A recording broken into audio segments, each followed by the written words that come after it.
we'll guide you through how to choose between Vercel and Netlify for your web development needs. If you find this helpful, consider subscribing and liking the video. First, go to the Vercel website. Vercel is known for its seamless integration with Next.js and offers a robust serverless backend. It's perfect if you're looking for a platform that provides both static and dynamic site hosting with easy-to-use deployment features. Vercel's automatic performance optimization and built-in analytics tools make it a great choice for developers focused on delivering fast, modern web applications. Now, head over to the Netlify website. Netlify is excellent for Jamstack architectures and provides powerful build and deployment automation. If you're interested in features like split testing or serverless functions without the need for complex setups, Netlify might be the right choice. It also offers a generous free tier with capabilities like forms handling and identity management.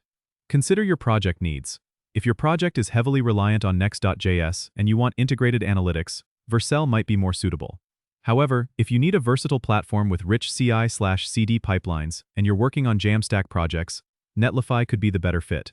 Both platforms offer great community support and documentation, so you can easily find resources to help you along the way.